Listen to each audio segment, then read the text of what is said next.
장례식장에 국화꽃 향이 진하게 퍼져 있었다. 고인의 명복을 빕니다. 조문객들의 인사가 끊이지 않았다.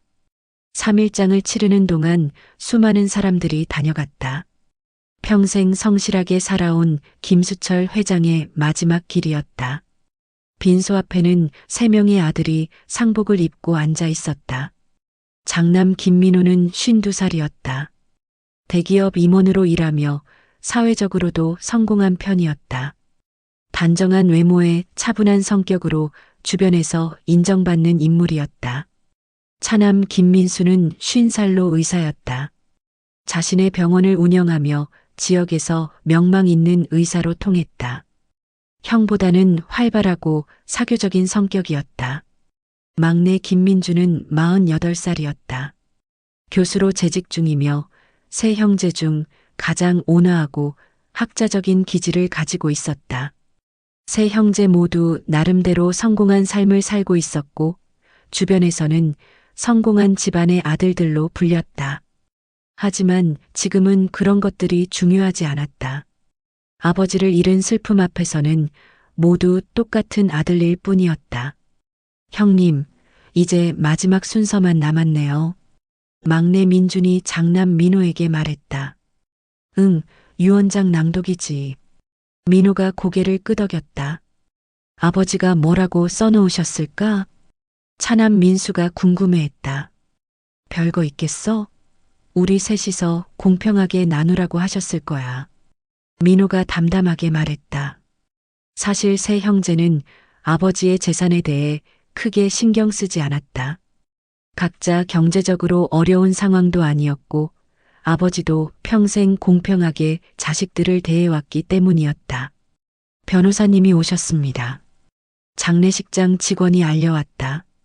김수철 회장의 담당 변호사인 이종민 변호사가 서류 가방을 들고 들어왔다. 70대 초반의 그는 고인과 30년 넘게 인연을 맺어온 사람이었다. 고생 많으셨습니다. 이 변호사가 세 형제에게 인사했다. 감사합니다. 민호가 대표로 답했다. 그럼 유언장 낭독을 시작하겠습니다. 변호사가 서류를 꺼내며 말했다.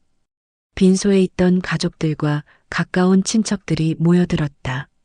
민호의 부인과 자녀들, 민수의 가족, 민준의 부인까지 모두 20여 명이 둘러쌌다. 김수철의 유언장입니다. 변호사가 엄숙하게 시작했다. 작성일자는 2024년 1월 15일입니다. 모든 사람이 숨죽이고 들었다. 사랑하는 내 가족들에게. 변호사가 천천히 읽어내려갔다. 이 글을 읽고 있다는 것은 내가 너희들 곁을 떠났다는 뜻이겠지. 세 형제의 눈에 눈물이 맺혔다. 나는 평생 너희들을 사랑하며 살아왔고 마지막까지도 그 마음은 변하지 않는다. 변호사의 목소리가 빈소에 울려 퍼졌다. 이제 내가 평생 모은 재산을 정리할 때가 되었다. 모든 사람이 집중했다. 드디어 재산 분배에 대한 내용이 나올 차례였다. 먼저 강남의 본가는 차남 민수에게 물려준다. 민수가 놀란 표정을 지었다.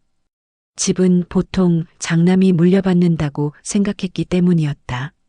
본가는 시가 15억 원 정도로 추정된다. 변호사가 계속 읽었다. 그리고 판교의 아파트는 막내 민준에게 준다. 민준도 의외라는 표정을 지었다. 해당 아파트는 시가 8억 원 정도이다. 회사 주식과 예금은. 변호사가 다음 내용을 읽으려 하는데 모든 사람이 궁금해했다. 장남 민호는 무엇을 받게 될까? 회사 주식 30억 원과 예금 10억 원은 막내 민준에게 추가로 준다. 네. 민준이 깜짝 놀랐다. 저한테 이렇게 많이요? 하지만 더 이상한 것은 아직 장남 민호에 대한 언급이 없다는 것이었다. 그리고 제주도 펜션과 기타 부동산은 차남 민수에게 추가로 준다. 민수도 당황했다. 아버지가 저한테 이렇게. 변호사가 계속 읽어나갔지만 여전히 장남 민호에 대한 내용은 없었다. 민호는 점점 불안해지기 시작했다. 설마 자신만 빠뜨린 건 아니겠지? 마지막으로 골동품과 예술품들은 차남 민수와 막내 민준이 상의해서 나누어 가지기 바란다. 변호사가 유언장을 다 읽고 나자 빈소는 조용해졌다. 모든 사람이 눈치를 보고 있었다.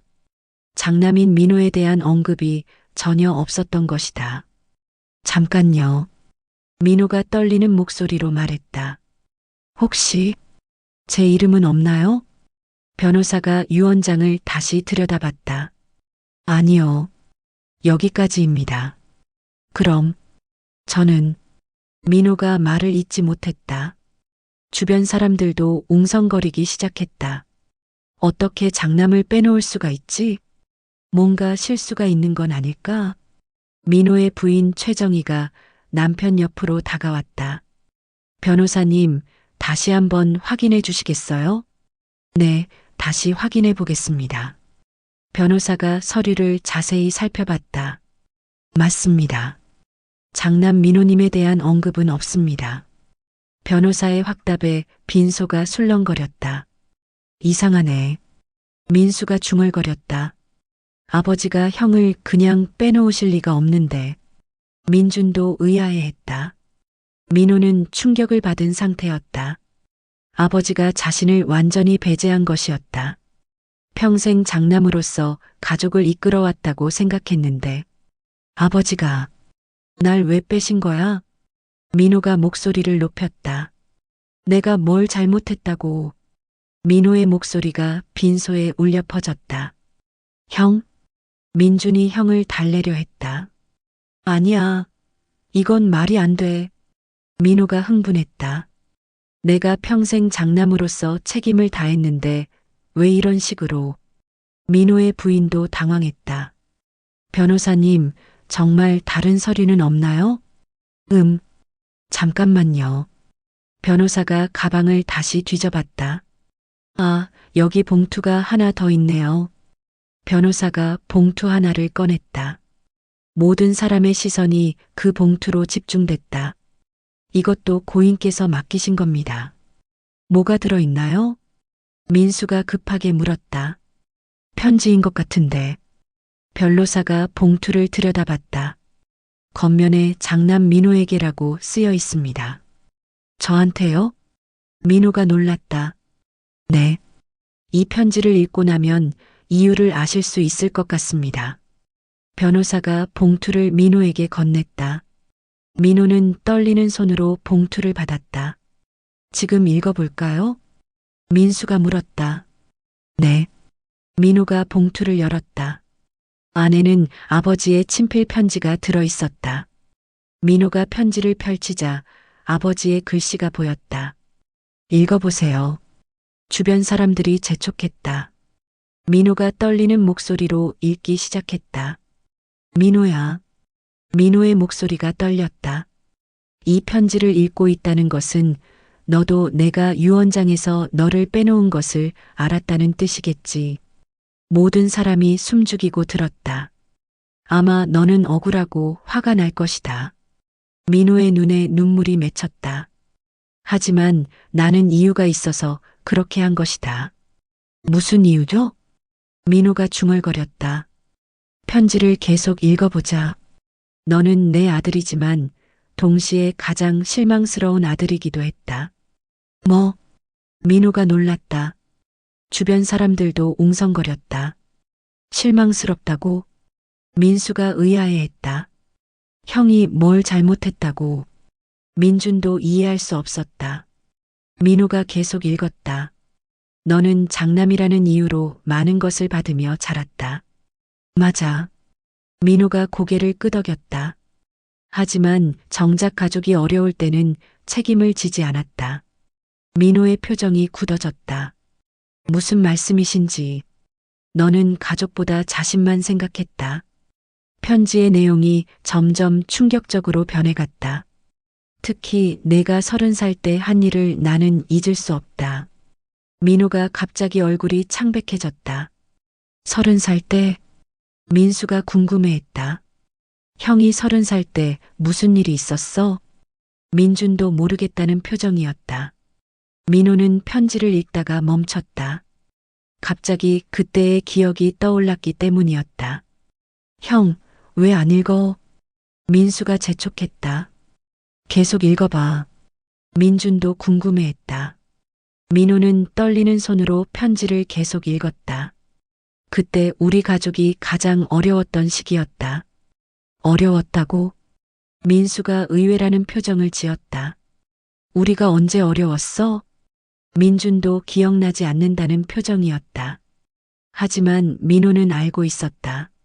아버지가 무슨 말을 하려는지. 회사가 부도 위기에 있었고 너희 어머니는 암 투병 중이었다. 어머니가 암이었어? 민수가 놀랐다. 그런 얘기 들어본 적 없는데? 민준도 마찬가지였다. 그런데 그때 너는 민호가 편지를 읽다가 또 멈췄다. 뭐라고 써 있어? 민수가 초조해했다. 민호가 힘겹게 계속 읽었다. 그때 너는 가족을 버리고 혼자 떠났다. 뭐? 민수와 민준이 동시에 놀랐다. 형이 가족을 버렸다고? 언제? 두 동생이 형을 바라봤다. 민호는 아무 말도 할 수 없었다. 편지의 내용이 계속됐다. 내가 미국으로 떠난 그 2년 동안 나는 혼자서 모든 것을 감당해야 했다. 형이 미국에 간 게 그때였구나. 민수가 기억해냈다. 맞아. 형이 갑자기 유학 간다고 했을 때 민준도 떠올렸다. 그때 우리는 중학생이었지? 응, 그래서 잘 몰랐어. 두 동생이 그제서야 상황을 이해하기 시작했다. 민호는 편지를 계속 읽어야 했다. 회사 살리느라 집도 팔아야 했고 어머니 치료비도 마련하기 어려웠다. 편지의 내용에 모든 사람이 충격을 받았다. 그런 일이 있었어? 민수가 믿을 수 없다는 표정을 지었다. 왜 우리한테 말씀 안 해주셨지? 민준도 당황했다. 하지만 너는 그런 우리를 외면했다. 편지는 냉정하게 계속됐다. 장남으로서 가족을 도와야 할 때 너는 자신의 미래만 생각했다. 민호의 눈에서 눈물이 흘러내렸다. 그래서 나는 너를 용서할 수 없었다. 편지의 내용이 점점 더 충격적이 됐다.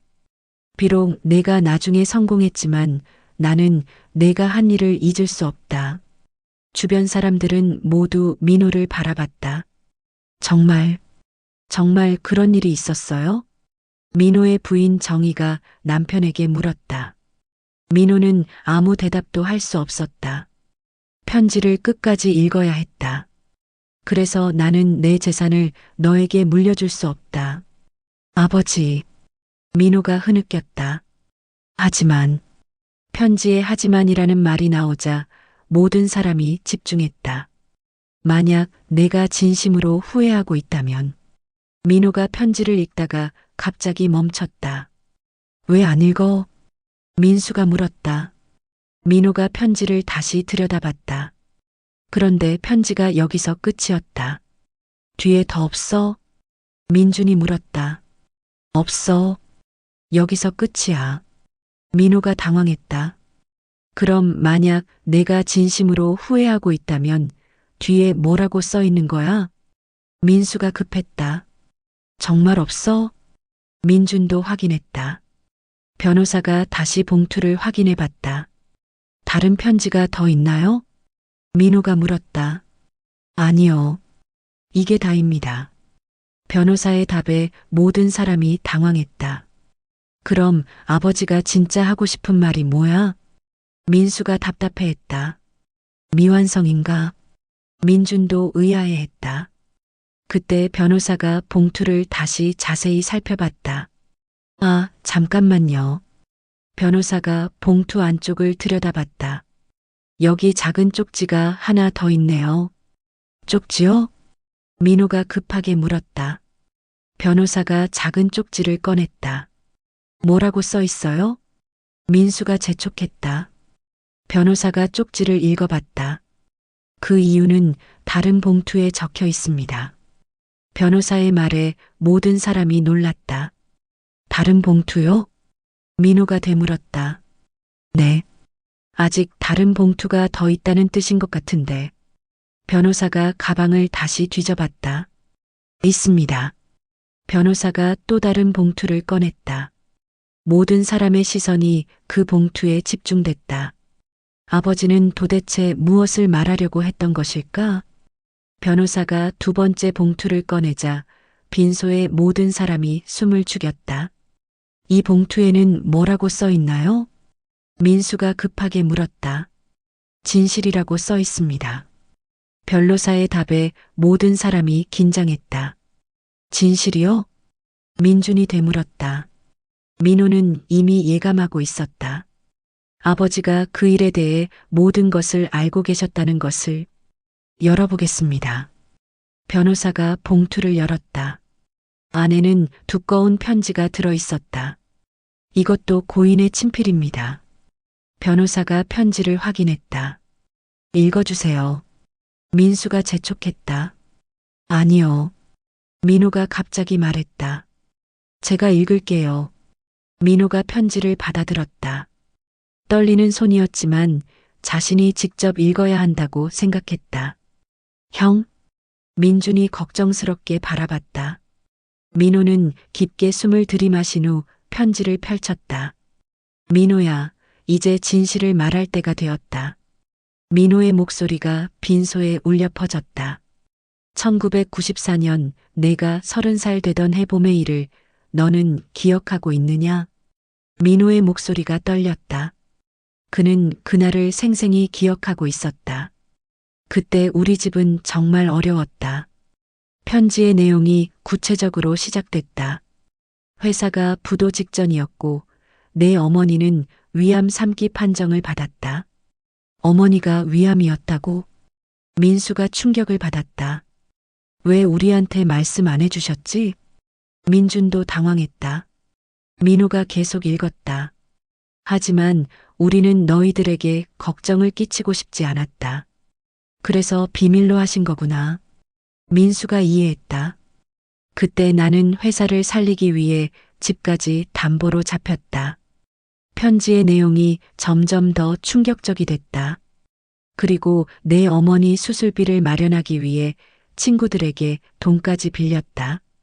모든 사람이 그때의 상황을 상상하며 안타까워했다. 그런 상황에서 나는 장남인 너에게 도움을 요청했다. 민호의 얼굴이 창백해졌다. 기억나니? 내가 너에게 한 말. 민호는 기억했다. 아버지가 서재에서 자신을 불러 진지하게 이야기하던 그날을. 민호야, 아버지가 도움이 필요하다. 회사 일을 도와줄 수 있겠니?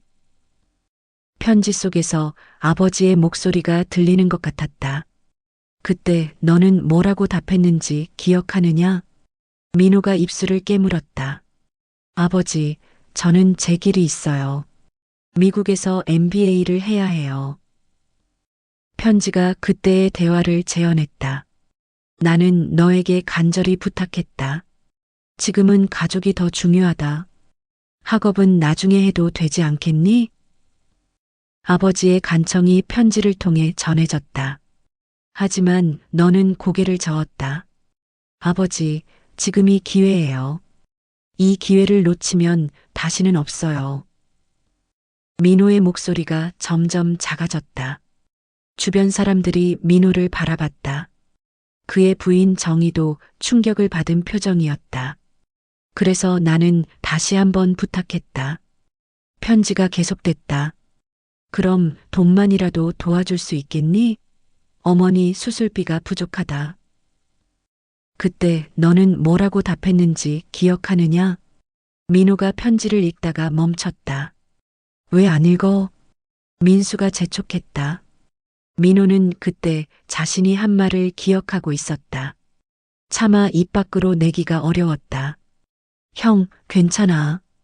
계속 읽어. 민준이 격려했다. 민호가 힘겹게 계속 읽었다. 아버지, 저도 미국 가는데 돈이 많이 들어요.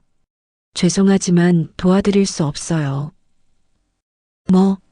민수가 소리쳤다. 형이 정말 그런 말을 했어? 민준도 믿을 수 없다는 표정이었다. 민호의 부인 정희가 남편을 바라봤다. 여보, 정말 그랬어요? 정희의 목소리에는 실망감이 담겨 있었다. 민호는 아무 말도 할 수 없었다. 사실이었기 때문이었다. 편지는 더욱 냉정하게 계속됐다. 그리고 너는 일주일 후 미국으로 떠났다. 가족이 가장 어려울 때 너는 등을 돌린 것이다. 편지의 내용에 빈소가 조용해졌다. 그 후 2년 동안 나는 혼자서 모든 것을 감당해야 했다. 아버지의 고통이 편지를 통해 전해졌다. 회사를 살리기 위해 밤낮으로 일했고 내 어머니를 간병하며 병원을 오갔다. 아버지가 그렇게 고생하셨구나. 민수가 눈물을 글썽였다. 우리는 그때 너무 어려서 몰랐어. 민준도 안타까워했다. 다행히 어머니는 수술을 잘 받으시고 회복하셨다. 편지가 계속됐다. 그리고 회사도 간신히 살려낼 수 있었다. 하지만 그 과정에서 나는 깨달았다. 아버지의 깨달음이 무엇인지 모든 사람이 궁금해했다. 장남이라고 해서 자동으로 책임감이 생기는 것이 아니라는 것을, 그리고 가족을 위해 희생할 줄 아는 마음은 저절로 생기는 것이 아니라는 것을. 편지의 내용이 점점 더 깊어졌다. 내가 미국에서 돌아온 후 너는 성공했다. 좋은 직장에 취직하고 좋은 집에서 살며 사회적으로도 인정받았다. 하지만 나는 너를 바라볼 때마다 그때가 생각났다. 아버지의 상처가 편지를 통해 전해졌다. 가족이 어려울 때 등을 돌린 너의 모습이. 민호가 흐느끼기 시작했다. 나는 내가 그때 한 일에 대해 사과하기를 기다렸다. 하지만 너는 그 일에 대해 단 한 번도 언급하지 않았다. 편지의 내용에 모든 사람이 숨죽였다. 마치 그런 일이 없었던 것처럼 행동했다. 그래서 나는 더욱 실망했다. 아버지의 실망이 얼마나 컸는지 느낄 수 있었다. 나중에는 내가 먼저 그 일을 언급해 보기도 했다. 기억하느냐? 내가 35살 되던 해, 내가 넌지시 그때 이야기를 꺼냈을 때, 민호가 그때를 기억해냈다. 아버지가 옛날 이야기를 하시려 할 때마다 자신은 화제를 돌렸다. 너는 대수롭지 않다는 듯이 말했다. 편지가 그때의 대화를 재현했다. 아버지, 그때 일은 잊어버리세요. 어차피 다 잘 되었잖아요. 민호의 목소리가 떨렸다. 그때 나는 깨달았다. 너는 정말로 후회하지 않고 있다는 것을. 편지의 내용이 더욱 충격적이 됐다. 너는 내가 한 일이 잘못되었다고 생각하지도 않고 있었다. 그래서 나는 결심했다. 아버지의 결심이 무엇인지 모든 사람이 주목했다. 너에게는 재산을 물려주지 않겠다고. 왜냐하면 너는 그럴 자격이 없다고 생각했기 때문이다. 편지의 내용에 민호가 무릎을 꿇었다. 아버지. 민호가 영정 앞에서 울먹였다. 하지만. 편지에 하지만이 나오자 모든 사람이 집중했다. 나는 내가 진심으로 후회하고 있기를 바랐다. 그리고 가족에게 진심으로 사과하기를 기다렸다. 아버지의 마지막 희망이었다. 만약 내가 정말로 그때의 일을 후회하고 있다면. 민호가 편지를 읽다가 또 멈췄다. 뭐라고 써 있어? 민수가 재촉했다. 만약 내가 정말로 그때의 일을 후회하고 있다면, 그리고 가족들에게 진심으로 사과한다면. 편지의 내용이 계속됐다. 나는 너를 용서할 것이다. 그리고 내 재산도 다른 형제들과 똑같이 나누어 줄 것이다. 편지의 내용에 모든 사람이 놀랐다. 정말요? 민준이 물었다. 민호가 계속 읽었다. 하지만 그것은 진심에서 우러나온 후회여야 한다. 형식적인 사과가 아니라 정말로 내가 잘못했다고 생각하는 마음에서 나온 것이어야 한다. 아버지의 조건이었다. 그리고 앞으로는 진짜 장남다운 모습을 보여야 한다.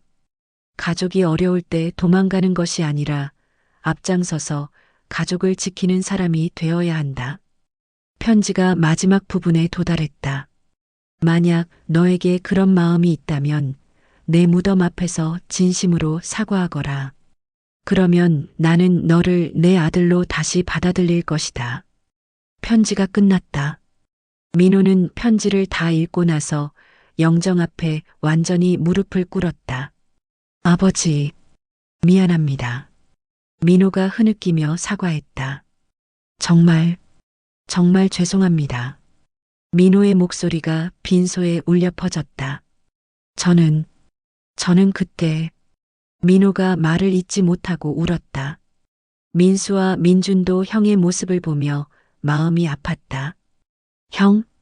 민준이 형의 어깨에 손을 올렸다. 우리는 몰랐어. 그런 일이 있었는지. 민수도 형을 위로했다. 아니야. 민호가 고개를 저었다. 아버지 말씀이 맞아. 나는 정말 이기적이었어. 민호가 자신의 잘못을 인정했다. 그때 나는 오직 내 미래만 생각했어. 아버지와 어머니가 얼마나 힘드셨을지 생각도 안 했어. 민호의 고백이 계속됐다. 장남이라면서 정작 가족이 어려울 때는 도망만 쳤어. 형? 민준이 눈물을 흘렸다. 그런데 더 나쁜 건 민호가 더 깊이 고백했다. 나는 그 후에도 계속 모르는 척했어. 아버지가 그때 일을 언급하셔도 나는 대수롭지 않게 넘겼어. 민호의 후회가 깊어졌다. 정말 바보 같은 일이었어. 민호가 영정을 바라보며 말했다. 아버지, 정말 죄송합니다. 제가 너무 이기적이었습니다. 민호의 진심 어린 사과가 빈소에 울려 퍼졌다. 이제라도 깨닫게 해주셔서 감사합니다. 민호가 머리를 조아렸다. 그때 변호사가 조심스럽게 말했다. 고인께서 마지막 서류를 하나 더 맡기셨습니다. 또 있나요? 민수가 물었다. 네. 이것은 장남이 진심으로 사과할 경우라는 조건부로 맡기신 겁니다. 변호사가 마지막 봉투를 꺼냈다. 뭐가 들어있을까? 민준이 궁금해했다. 변호사가 봉투를 열어봤다. 재산 분할 수정서입니다. 수정서요? 민호가 고개를 들었다. 네. 장남 민호님도 다른 형제들과 동일하게 재산을 상속받는다는 내용입니다. 변호사의 말에 모든 사람이 놀랐다. 정말요? 민호가 믿을 수 없어 했다. 아버지가 저까지 생각해 주신 거예요? 네. 하지만 조건이 있습니다. 변호사가 서류를 읽어봤다. 앞으로 장남으로서 가족을 돌봐야 한다는 조건입니다. 아버지의 마지막 당부였다. 그리고 어려운 사람들을 도와야 한다는 조건도 있습니다. 어려운 사람들을요? 민준이 물었다. 네. 자신처럼 가족을 버린 사람들이 다시 돌아올 수 있도록 도와야 한다고 되어 있습니다. 변호사의 설명에 민호가 고개를 끄덕였다. 알겠습니다. 민호가 결심에 찬 목소리로 말했다. 아버지 뜻대로 하겠습니다. 정말로 장남다운 사람이 되겠습니다. 민호의 다짐에 두 동생이 기뻐했다. 형, 우리가 도울게. 민수가 말했다. 맞아, 우리 모두 함께하자. 민준도 동의했다. 세 형제가 아버지 영정 앞에서 손을 잡았다. 아버지, 저희가 진짜 형제가 되겠습니다. 민호가 대표로 말했다. 그리고 아버지 뜻을 이어받아 어려운 사람들을 도우며 살겠습니다. 세 형제의 다짐이 빈소에 울려 퍼졌다. 아버지의 영정 사진이 미소 짓는 것 같았다. 그때까지 아무 말 없이 지켜보던 사람들도 눈물을 흘렸다. 아버지가 장남을 버린 이유가 드러났고 동시에 그 속에 담긴 깊은 사랑도 느낄 수 있었다. 아버지, 감사합니다. 민호가 마지막으로 인사했다. 저를 다시 아들로 받아주셔서. 아버지의 마지막 편지는 이렇게 가족을 하나로 만들었다. 그리고 민호는 이제 정말로 장남다운 사람이 될 기회를 얻었다. 장례식이 끝난 후 세 형제는 아버지의 집에 모였다. 형, 괜찮아요? 민준이 민호의 상태를 걱정했다. 장례식장에서 진실을 알게 된 후 민호는 거의 말을 하지 않았다. 미안해. 너희들한테. 민호가 힘없이 말했다. 우리도 그때 일을 전혀 몰랐으니까. 민수가 형을 위로했다. 하지만 지금이라도 알게 된 게 다행이야. 형은 그때 정말 모르셨던 거예요? 민준이 조심스럽게 물었다. 아니야. 민호가 고개를 저었다. 나는 알고 있었어. 민호의 고백에 두 동생이 놀랐다. 알고 있었다고요? 그럼 왜? 민수가 이해할 수 없다는 표정을 지었다. 민호가 깊은 한숨을 쉬었다. 사실 아버지가 나를 부르셨을 때 상황이 심각하다는 걸 느꼈어. 민호가 그때를 회상하기 시작했다. 아버지 표정이 그때까지 본 적 없는 표정이었거든. 민호의 목소리가 떨렸다. 그런데 나는 무서웠어. 무서웠다고요? 민준이 물었다. 응. 만약 내가 여기 남아서 가족을 도우면 내 꿈을 포기해야 할 것 같았어. 민호의 솔직한 고백이었다. 그때 나는 미국에서 MBA를 하는 게 내 인생에서 가장 중요한 일이라고 생각했어. 그래서 민수가 말을 이어갔다. 모르는 척하고 떠난 거구나. 맞아. 민호가 부끄러워하며 인정했다. 가족보다 내 미래가 더 중요했어. 그때는 민호의 후회가 깊었다. 그런데 형, 미국에 있을 때는 어땠어요? 민준이 궁금해했다. 처음에는 괜찮다고 생각했어. 민호가 당시를 떠올렸다. 공부도 잘 따라갔고 미래에 대한 계획도 뚜렷했고 하지만 시간이 지날수록 가족 생각이 났어. 민호의 목소리가 작아졌다. 특히 밤에 혼자 있을 때면 아버지 얼굴이 자꾸 떠올랐어. 민호가 그때의 괴로움을 털어놓았다.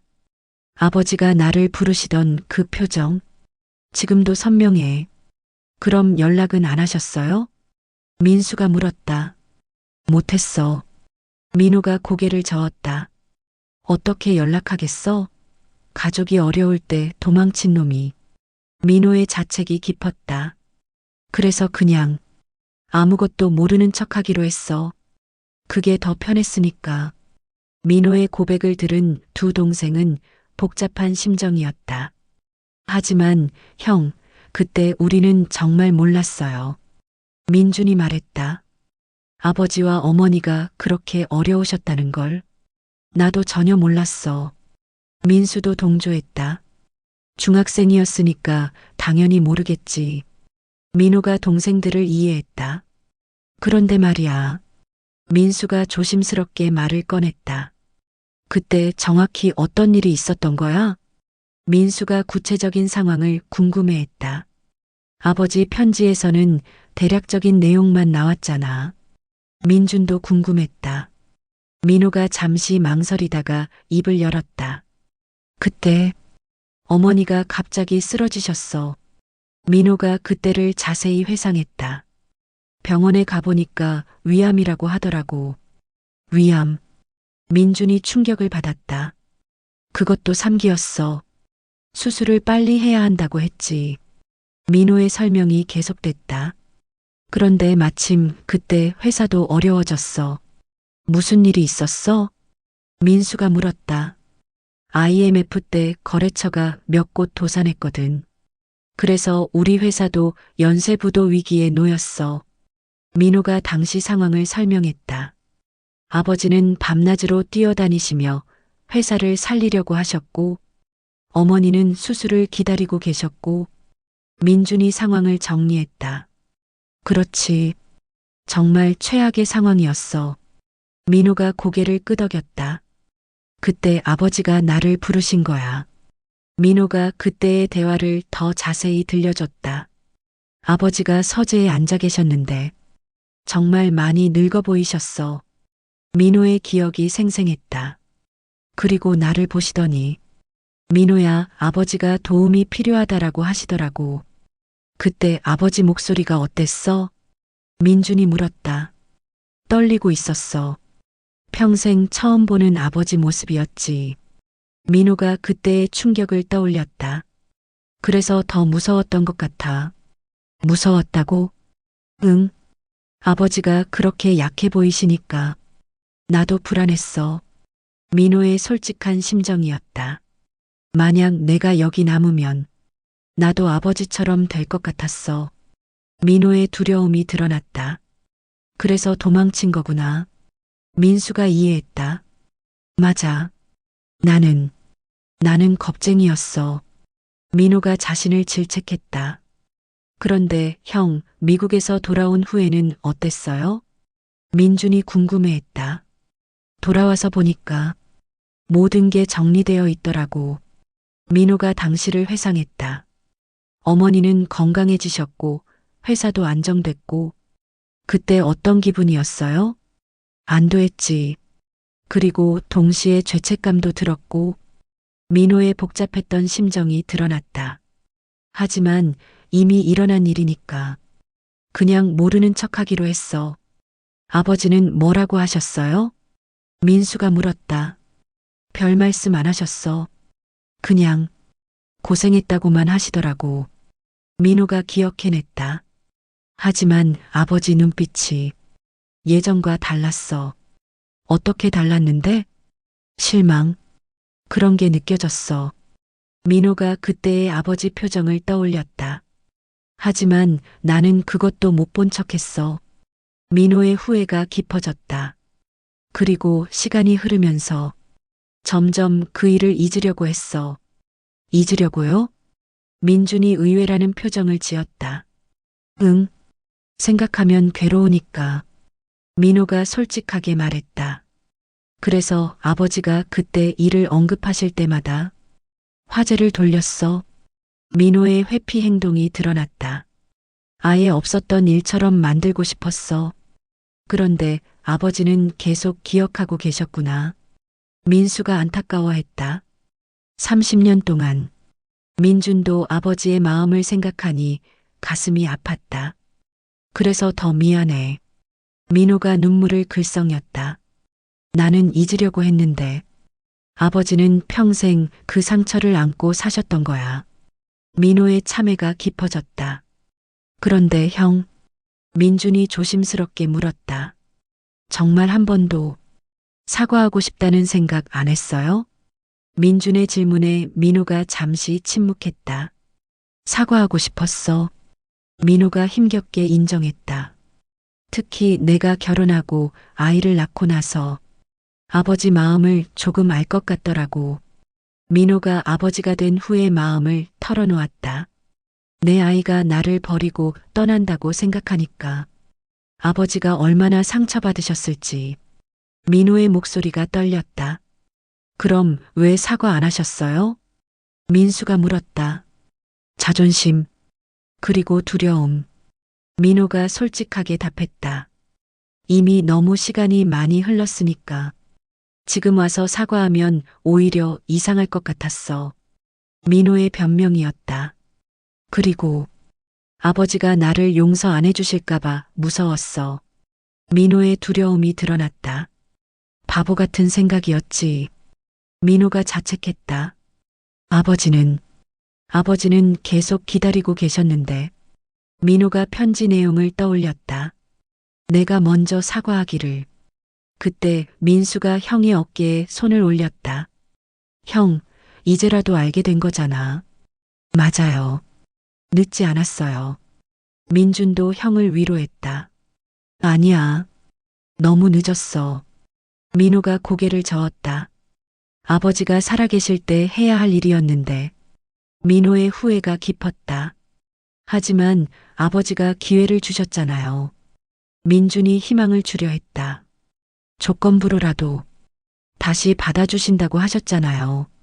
그래도 민호가 여전히 죄책감에 사로잡혀 있었다. 형, 그럼 이제부터라도 달라져요. 민수가 격려했다. 아버지가 원하신 대로 진짜 장남다운 모습을 보여드려요. 어떻게? 민호가 방법을 물었다. 일단 우리끼리부터 진짜 형제가 되는 거예요. 민준이 제안했다. 그동안 우리도 서로 멀어져 있었잖아요. 민준의 말이 맞았다. 세 형제는 각자 바쁜 일상에 쫓겨 자주 만나지도 않았고, 만나도 형식적인 대화만 나눴다. 그리고 어려운 사람들을 도우면서 살아요. 민수가 아버지의 조건을 상기시켰다. 아버지가 그러라고 하셨잖아요. 맞아. 민호가 고개를 끄덕였다. 아버지 뜻대로 해야지. 민호가 결심을 다졌다. 그런데 형, 구체적으로 어떻게 할 건데요? 민준이 실행 방안을 물었다. 일단 우리 세 형제가 정기적으로 만나자. 민호가 첫 번째 제안을 했다. 한 달에 한 번씩이라도. 좋은 생각이에요. 민수가 동의했다. 그리고 어려운 사람들을 돕는 일도 같이 하면 어때? 민호가 두 번째 제안을 했다. 재단을 만들까? 민준이 구체적인 아이디어를 냈다. 아버지 이름으로 장학재단을 만들어서 어려운 학생들을 도와주는 거예요. 좋은 생각이야. 민호가 기뻐했다. 그럼 우리 세 명이 돈을 모아서 재단을 만들자. 세 형제의 계획이 구체화되기 시작했다. 형, 그런데 정말 괜찮을까요? 민준이 걱정했다. 뭐가? 저희가 형을 진짜 용서할 수 있을까요? 민준의 솔직한 질문이었다. 사실, 아직도 조금은 서운해요. 민준이 마음속 이야기를 털어놓았다. 그때 형이 있었다면 아버지가 혼자 그렇게 고생하지 않으셨을 텐데. 민준의 말에 민수도 고개를 끄덕였다. 나도 솔직히 완전히 이해되지는 않아. 민수도 속마음을 드러냈다. 아무리 젊었다고 해도 가족을 버리고 떠날 수는 없는 거 아냐? 두 동생의 솔직한 감정을 들은 민호는 더욱 미안해했다. 미안해. 정말 미안해. 민호가 진심으로 사과했다. 나도 그때로 돌아갈 수 있다면 절대 그런 선택 안 할 거야. 민호의 후회가 깊었다. 하지만 이미 일어난 일이잖아. 민호가 현실을 받아들였다. 그래서 앞으로라도 정말 형다운 모습을 보여줄게. 민호의 다짐에 두 동생이 마음을 열기 시작했다. 형, 우리도 노력할게요. 민준이 말했다. 이해하려고 노력하고 용서하려고 노력할게요. 나도. 민수도 마음을 정했다. 형이 정말로 변한다면 나도 진짜 형제가 되어볼게. 세 형제가 서로를 바라보며 마음을 열기 시작했다. 고마워. 민호가 눈물을 글썽이며 말했다. 정말 고마워. 세 형제는 그날 밤늦게까지 이야기를 나눴다. 과거의 상처들, 서로에 대한 오해들, 그리고 앞으로의 꿈들까지. 아버지가 돌아가신 후 처음으로 진짜 형제 같은 대화를 나눈 것이었다. 아버지, 감사합니다. 민호가 아버지 영정을 바라보며 말했다. 이런 기회를 주셔서. 아버지의 마지막 편지가 세 형제를 하나로 만들기 시작한 것이었다. 아버지 일주기가 되던 날, 세 형제는 다시 모였다. 벌써 1년이 지났네. 민준이 아버지 영정 앞에 꽃을 올리며 말했다. 정말 빠르게 지나간 것 같아. 민수도 감회에 젖었다. 그동안 우리 많이 변했지? 민호가 두 동생을 바라보며 말했다. 실제로 지난 1년 동안 세 형제는 많은 변화를 겪었다. 아버지가 돌아가신 후 세 형제는 약속대로 매달 한 번씩 만났다. 처음에는 어색했지만 시간이 지나면서 점점 진짜 형제 같아졌다. 그리고 김수철 장학재단을 설립해서 어려운 학생들을 돕기 시작했다. 형, 이번 달 장학금 지급은 어떻게 됐어요? 민준이 물었다. 20명한테 지급했어. 모두 형편이 어려운 학생들이더라. 민호가 보고했다. 지난 1년 동안 민호는 정말 많이 변했다. 장학재단 운영에 적극적으로 나섰고 형제들과의 시간도 소중히 여겼다. 학생들 반응은 어때? 민수가 관심을 보였다. 정말 고마워해. 어떤 학생은 편지도 보내왔어. 민호가 기뻐했다. 편지 내용이 뭐였는데? 민준이 궁금해했다. 덕분에 꿈을 포기하지 않을 수 있게 됐다고 하더라. 민호의 목소리에 보람이 담겨 있었다. 그 말 들으니까 정말 뿌듯하더라. 아버지가 좋아하실 거예요. 민준이 영정을 바라보며 말했다. 그런데 형, 요즘 회사 일은 어때요? 민수가 물었다. 사실 요즘 고민이 좀 있어. 민호가 진지한 표정을 지었다. 무슨 고민? 회사에서 승진 제안이 들어왔거든. 상무로. 민호의 말에 두 동생이 놀랐다. 상무요? 축하해요. 민준이 기뻐했다. 대단한데? 민수도 축하했다. 고마워. 하지만 민호가 말을 멈췄다. 하지만 상무가 되면 더 바빠질 것 같아서 장학재단 일이나 너희들 만나는 시간이 줄어들까봐 걱정돼. 민호의 고민이었다. 1년 전에 민호라면 무조건 승진을 택했을 것이다. 하지만 지금의 민호는 달랐다. 형, 그건 괜찮아요. 민준이 이해한다고 했다. 우리가 이해할게. 민수도 동조했다. 아니야. 그게 아니라. 민호가 고개를 저었다. 나는 이제 가족이 더 소중해. 출세보다는. 민호의 가치관이 완전히 바뀐 것이었다. 그래서 승진을 거절하려고. 민수가 놀랐다. 응, 지금 정도면 충분해. 민호가 결심을 밝혔다. 대신 장학재단 일에 더 집중하고 싶어. 민호의 변화에 두 동생이 감동받았다. 형, 정말 많이 변했어. 민준이 진심으로 말했다. 예전 형 같으면 절대 그런 선택 안 했을 텐데. 민수도 인정했다. 아버지 덕분이야. 민호가 영정을 바라보며 말했다. 아버지가 나를 깨우쳐 주셨어. 그때 민호의 휴대폰이 울렸다. 여보세요? 민호가 전화를 받았다. 네, 알겠습니다. 민호가 전화를 끊고 나서 심각한 표정을 지었다. 무슨 일이야? 민수가 물었다. 변호사님이 오시겠다고 하네. 변호사님이요? 왜? 민준이 의아해했다. 아버지와 관련된 일이라고 하는데 자세한 건 만나서 이야기하신다네. 민호도 무슨 일인지 몰랐다. 1시간 후 이종민 변호사가 나타났다. 안녕하세요.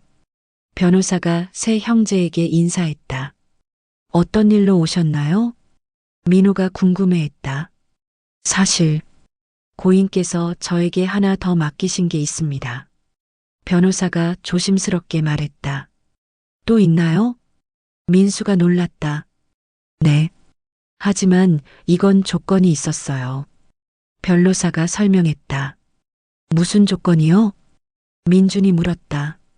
장남이 정말로 변했을 때만 공개하라고 하셨습니다. 변호사의 말에 세 형제가 서로를 바라봤다. 그럼 지금이 그때라는 건가요? 민호가 물었다. 네. 제가 지난 1년 동안 지켜봤는데 정말 많이 변하신 것 같습니다. 변호사가 민호의 변화를 인정했다. 장학재단도 만드시고 형제들과도 화목하게 지내시고 변호사가 관찰한 결과를 말했다. 그래서 이제 공개해도 될 것 같습니다. 뭘 공개한다는 거죠? 민수가 급했다. 변호사가 가방에서 봉투를 꺼냈다. 고인의 마지막 편지입니다. 마지막 편지요? 민준이 되물었다. 네. 아들들이 진짜 화합했을 때만 읽어주라는 당부를 받았습니다. 변호사가 봉투를 민호에게 건넸다. 형이 읽어봐.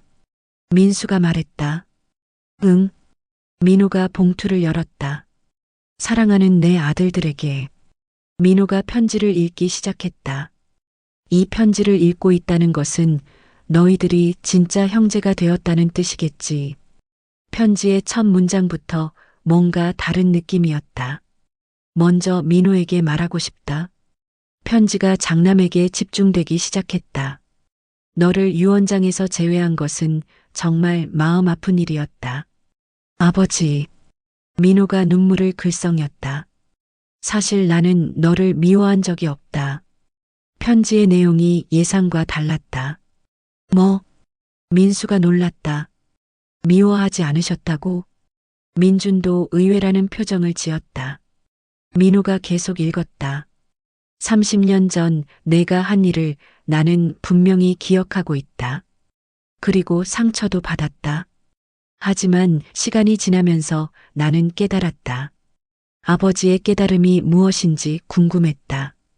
너는 그때 아직 어렸다는 것을. 30살이면 어린 나이가 아니지만 인생 경험으로 보면 충분히 실수할 수 있는 나이였다. 아버지의 이해가 드러났다. 그리고 사실 나도 책임이 있었다. 아버지 책임이요? 민호가 중얼거렸다. 나는 너를 장남이라는 이유로 너무 많은 걸 기대했다. 편지가 아버지의 반성을 담았다. 어린 시절부터 너는 장남이니까라며 부담을 줬다. 그래서 너는 그 부담에서 벗어나고 싶었던 것일 수도 있다. 아버지가 장남의 입장을 이해하고 있었던 것이다. 그런 생각을 하니까 너를 미워할 수만은 없었다. 편지의 내용에 세 형제가 모두 감동받았다. 그럼 왜 유언장에서 제외하신 거예요? 민수가 궁금해했다. 민호가 계속 읽어보았다. 하지만 너를 그냥 용서할 수는 없었다. 왜냐하면 그렇게 하면 너는 자신의 잘못을 깨닫지 못할 것 같았기 때문이다. 아버지의 교육적 의도가 드러났다. 나는 내가 진심으로 후회하고 정말로 변하기를 바랐다. 그래서 일부러 충격을 주기로 했다. 충격을요? 민준이 놀랐다. 유언장에서 너를 제외한 것은 너를 벌주려는 게 아니었다. 너를 깨우치기 위해서였다. 아버지의 진짜 의도가 밝혀졌다. 나는 내가 그 충격을 받고 자신을 돌아보기를 바랐다. 그리고 가족의 소중함을 깨닫기를 바랐다. 편지를 읽던 민호가 눈물을 흘리기 시작했다. 아버지가 저를 위해서 계속 읽어봐. 민수가 격려했다. 다행히 내 계획은 성공한 것 같다. 편지가 계속됐다. 너는 진짜로 변했고 형제들과도 화해했다. 그리고 어려운 사람들을 돕는 일도 시작했다. 아버지가 지켜보고 있었던 것이다. 이제 나는 안심이 된다. 내 아들들이 모두 훌륭한 사람이 되었으니까. 편지가 마지막 부분에 도달했다. 그래서 이제 진실을 말하려고 한다. 진실? 세 형제가 모두 집중했다. 사실 나는 너희들을 모두 똑같이 사랑했다. 그리고 재산도 원래 공평하게 나눠주려고 했다. 뭐? 민호가 놀랐다.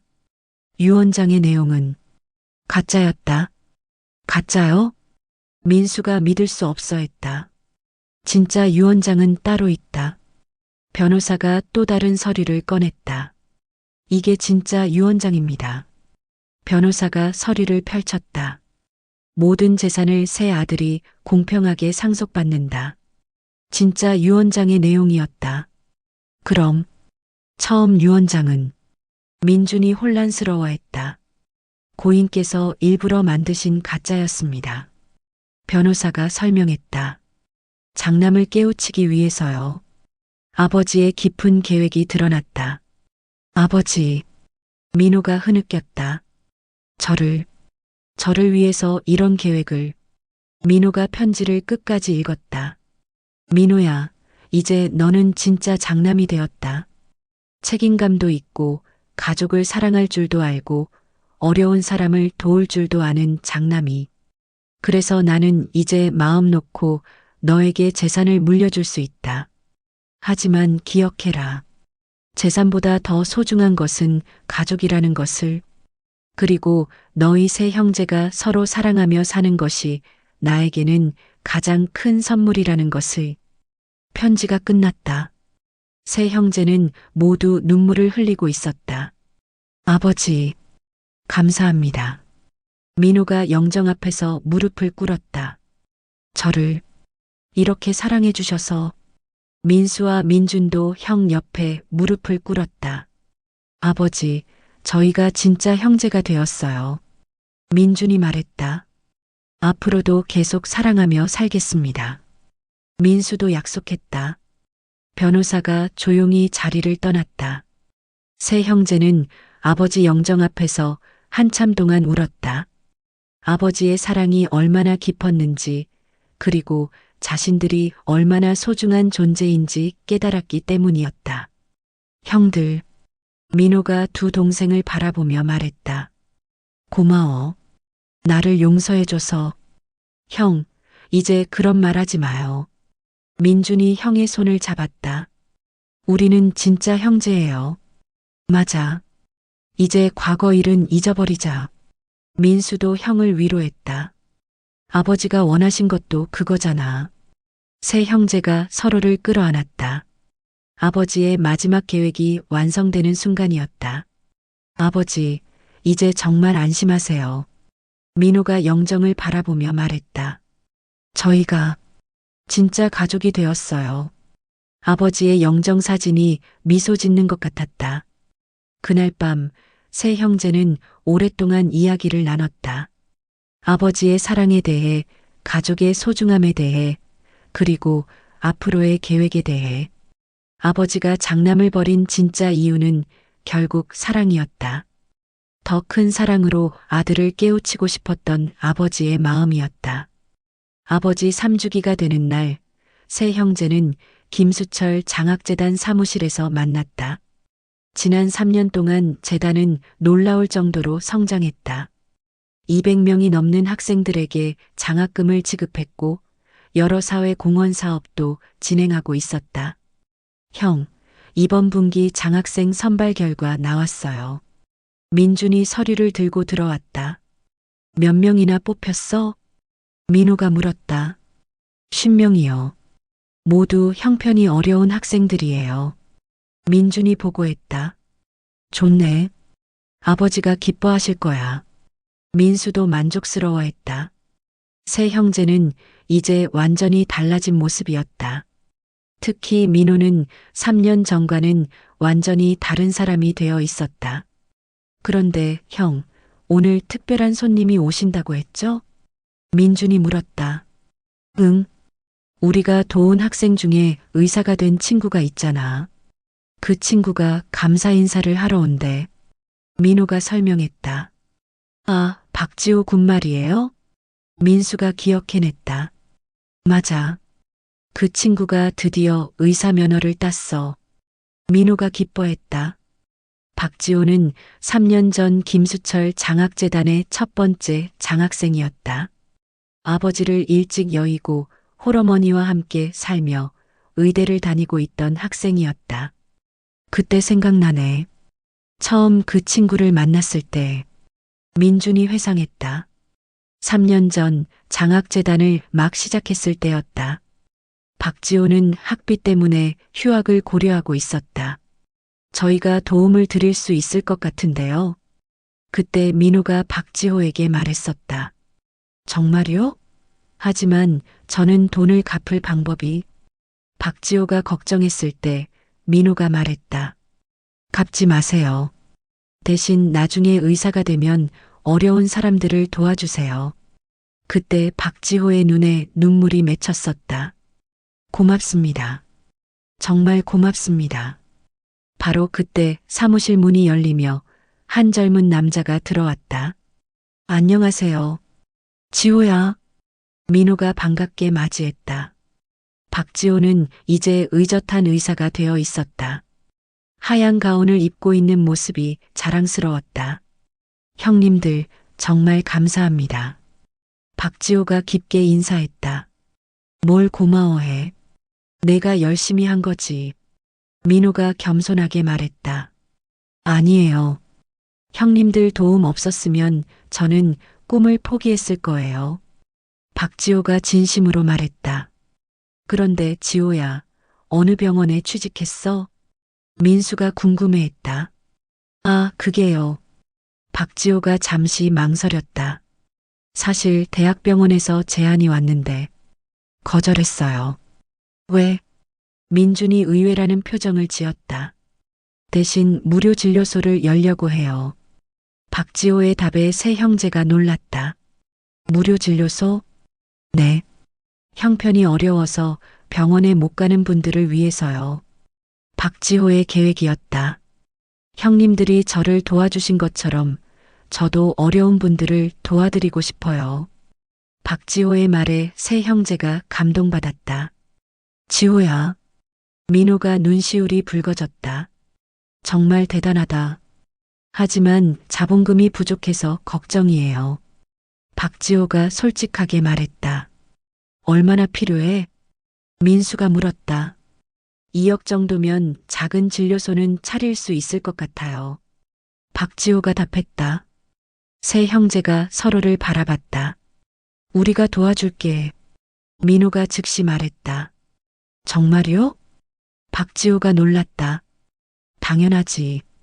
좋은 일인데. 민수도 동의했다. 저희 재단에서 무료 진료소 프로젝트를 만들어서 지원하면 어떨까요? 민준이 아이디어를 냈다. 좋은 생각이야. 민호가 기뻐했다. 아버지가 정말 좋아하실 거야. 세 형제는 즉시 무료 진료소 지원 계획을 세우기 시작했다.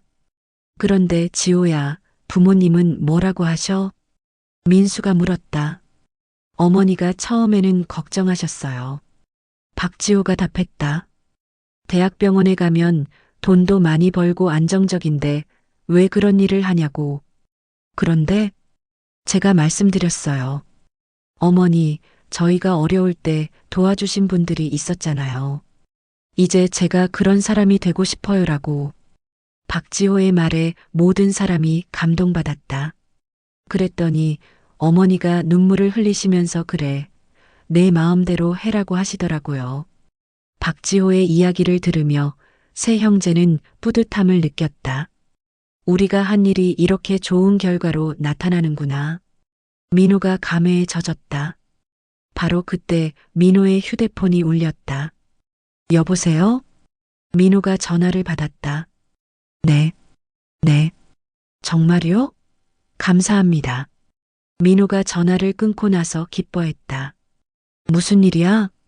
민수가 물었다. 방금 시청에서 전화 왔어. 우리 재단이 올해의 우수 사회단체로 선정됐대. 민호의 발표에 모든 사람이 기뻐했다. 정말요? 축하해요. 박지호가 박수를 쳤다. 상금도 5천만 원 받는데. 민호가 덧붙였다. 그 돈으로 더 많은 학생들을 도울 수 있겠네. 민준이 기뻐했다. 아버지가 정말 자랑스러워 하실 거야.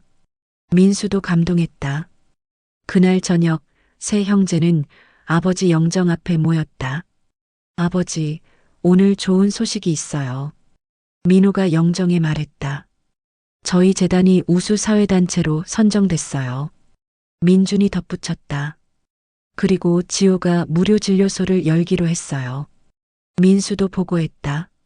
아버지 덕분이에요. 민호가 감사 인사를 드렸다. 아버지가 저희를 이렇게 좋은 사람으로 만들어주셔서. 그때 민호가 편지 한 통을 꺼냈다. 아버지께 편지를 썼어요. 민호가 두 동생에게 말했다. 읽어봐도 될까? 민수가 물었다. 응. 민호가 편지를 펼쳐서 읽기 시작했다. 사랑하는 아버지께. 민호의 목소리가 빈소에 울려 퍼졌다. 아버지, 이제 3년이 지났어요. 그동안 저는 정말 많이 변했습니다. 민호의 고백이 시작됐다. 예전에 저는 오직 제 성공만 생각하는 이기적인 사람이었어요. 하지만 아버지 덕분에 깨달았습니다. 진정한 성공은 다른 사람을 도우며 사는 것이라는 걸. 민호의 깨달음이었다. 그리고 가족이 얼마나 소중한지도 알게 됐어요. 민수와 민준이와의 관계도 완전히 달라졌습니다. 민호가 형제 관계의 변화를 말했다. 이제 우리는 진짜 형제예요. 서로 돕고 서로 사랑하는 진짜 가족이 됐어요. 편지를 들으며 민수와 민준도 눈물을 글썽였다. 그리고 저는 이제 알았어요. 아버지가 저를 버린 게 아니라는 걸. 민호의 깨달음이 깊어졌다. 아버지는 저를 더 좋은 사람으로 만들려고 하신 거였어요. 저를 깨우치려고 그런 방법을 쓰신 거였어요. 민호가 아버지의 진짜 마음을 이해했다. 아버지의 사랑이 얼마나 깊었는지 이제야 알겠어요. 그래서 더욱 감사합니다. 민호의 감사 인사였다. 아버지가 아니었다면 저는 평생 이기적인 사람으로 살았을 거예요. 하지만 이제 저는 다른 사람을 도우며 살고 있어요. 민호의 변화가 완성됐다. 그리고 그 일이 이렇게 보람 있는 일인지 몰랐어요. 학생들이 꿈을 이룰 때마다 정말 행복해요. 민호의 행복이 전해졌다. 지호처럼 좋은 의사가 되어서 다시 다른 사람을 돕는 모습을 보면 아버지의 사랑이 계속 퍼져나가는 것 같아요. 민호의 깨달음이었다. 아버지, 정말 감사합니다. 저를 이런 사람으로 만들어주셔서. 민호가 편지를 다 읽고 나자 빈소는 조용해졌다. 형, 정말 많이 변했어. 민준이 진심으로 말했다. 예전 형과는 완전히 다른 사람 같아. 민수도 인정했다. 너희들도 마찬가지야. 민호가 두 동생을 바라보며 말했다. 우리 모두 아버지 덕분에 좋은 사람이 됐어. 세 형제가 서로를 바라보며 미소를 지었다. 아버지, 저희가 약속드려요. 민호가 영정을 바라보며 말했다. 평생 이렇게 살겠습니다. 서로 사랑하고 어려운 사람들을 도우며. 민수가 이어서 말했다. 아버지의 사랑을 세상에 퍼뜨리며 살겠습니다. 민준이 마지막으로 약속했다. 그때 갑자기 빈소에 따뜻한 바람이 불었다. 세 형제는 그 바람을 느끼며 아버지의 존재를 느꼈다. 아버지가 기뻐하시는 것 같아. 민호가 미소를 지었다. 우리가 진짜 가족이 된 걸 보시고. 5년 후 김수철 장학재단은 전국에서 가장 큰 장학재단 중 하나가 되었다. 1000명이 넘는 학생들이 도움을 받았고 그중 많은 학생들이 사회에 나가서 다시 다른 사람들을 돕고 있었다. 박지호의 무료 진료소도 성공적으로 운영되고 있었다. 그는 이제 여러 지역에 진료소를 만들어 더 많은 사람들을 돕고 있었다. 세 형제는 여전히 매달 한 번씩 만나며 재단 일을 함께하고 있었다. 그들의 자녀들도 할아버지의 정신을 이어받아 봉사활동에 적극적으로 참여하고 있었다. 할아버지가 정말 대단한 분이셨구나. 민호의 아들이 말했다. 그래. 할아버지는 우리 가족을 하나로 만들어주신 분이야. 민호가 아들에게 설명했다. 그리고 많은 사람들에게 희망을 주신 분이기도 하고. 아버지의 사랑은 이제 3대에 걸쳐 이어지고 있었다. 할아버지, 감사합니다. 민호가 아버지 영정 앞에서 마지막 인사를 드렸다. 저희를 진짜 가족으로 만들어주셔서, 그리고 사랑이 무엇인지 가르쳐 주셔서. 아버지의 영정 사진이 여전히 따뜻하게 미소 짓고 있었다. 그 미소 속에는 깊은 사랑과 만족감이 담겨 있었다. 자신의 계획이 성공했다는 것을, 그리고 아들들이 진정한 행복을 찾았다는 것을 알고 있는 듯한 미소였다. 아버지가 장남을 벌인 이유는 결국 사랑이었다. 그 사랑은 이제 세상으로 퍼져나가고 있었다. 김수철 회장의 사랑은 죽음을 넘어서서 계속되고 있었다.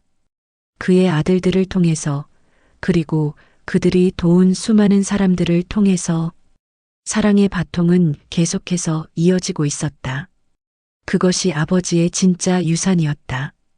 돈이 아니라 사랑이었다. 그리고 그 사랑은 영원히 계속될 것이었다.